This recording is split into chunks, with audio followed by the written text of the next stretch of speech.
Is it also the case that there's a deliberate attempt by people who want to, of course, they see this lacuna and they feel like I can exploit it, where if the young person does not want to build capacity, I use them to my advantage. And how can we open the eyes of the people? Is it only through these conversations, or better still going down to build more capacity? Yes, I think I asked this question to a high panel at Kempinski. I think we're talking about the Ghana Economic Forum. My question was, how many of them have tangible numbers to give the audience that I have this number of young people that I'm mentoring on daily basis? I see. So hold that right. So back to you, right? The question. Yeah. So I was making a scenario of how even our mentors, they do not really take mentorship of the younger generation that's serious. And even if they do, should they?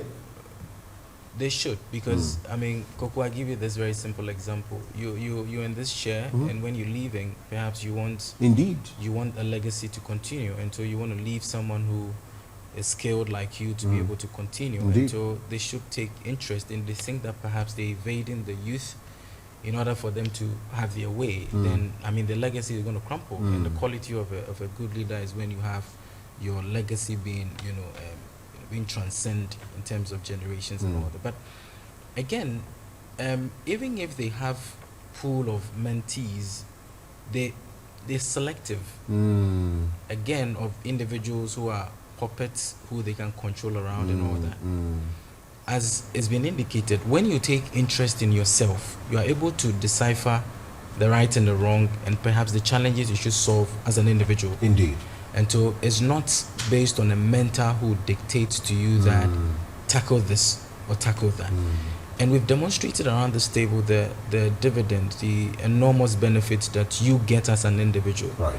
Because then you would have gone through the mill to be able to even develop your mental faculty yourself, to be able to challenge yourself.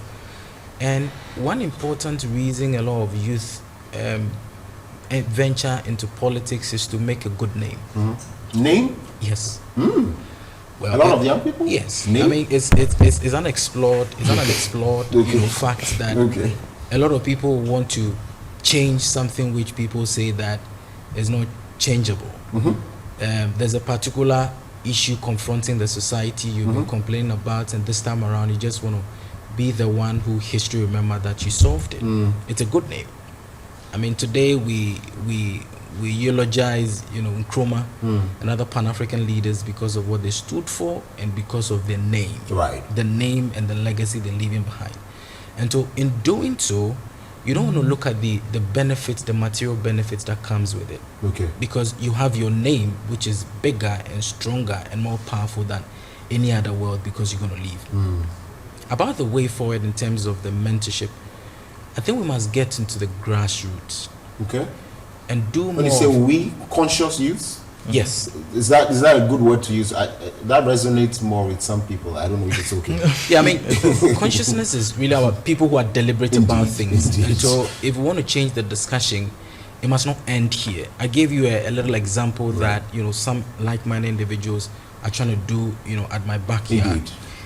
Another too is, I mean, as a Kufuor scholar, all this discussion sometimes gets a bit theoretical if you do not see the result or the output. So we have to challenge ourselves. And when I say ourselves, I mean the mentors who claim they are mentoring, the youth who are tired of the status quo. Okay. Let's get to the societies.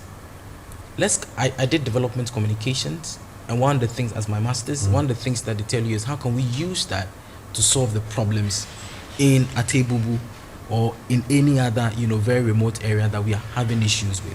Let me give you an example. I was watching a news item with a colleague about quite recent, 3 days or 4 days ago, where we had students sitting under sheds, under trees to study, and they didn't have windows and all that. And according to the reportage, when rains come down, they have to abandon the structure. And some were sitting on the floor. And the first thing that came to mind was, ironically, there are a lot of trees around them. Can we not improvise? Perhaps, as for the meantime, be innovative a bit, get into that area, you know, chop off some of these trees, you know, treat them properly, and let these students sit on for the time being. But again, we left it, and then we cry on government. Kufuor Scholars Program, one of the things we do in our mini camps is we look for the coordinators, look for very primitive environment or rural areas where development has not reached them till now, 21st century. And for want of a better word, they push the scholars in that community for like a week or two. Oh, that's exciting. Yeah. To come up with, you know, solutions. You should solve the problem before you come out. Yeah. If you can't commit resources to it, come up with amazing ideas in solving the problem. This is how we can practicalize everything that we talk about. And lastly, my journey in activism has had this, you know, transcending or roller coaster ride. I did my master's in student activism and did a number of, I mean, you talked about, you know, I did the patriotic epistle where I wrote on issues facing the country and prefer solutions. One aspect we're lacking is we shouldn't just be making noise, but always be quick to solve the problems. Okay, so hold that thought. No noise making, solving the problem. When we come back, we'll tie that one into the choosing of the right people vis-a-vis the monetization of politics. I am focusing on that because that's where a lot of young people are getting. So how about we sanitize the system? Then, of course, the issue also with the constitution, because again, he is in there. I'm too sure Julius is also trying to get in there. So we'll talk about it, whether or not it is, as of now, it has outlived its purpose, and it will always feel we would have to rely on this. So these and more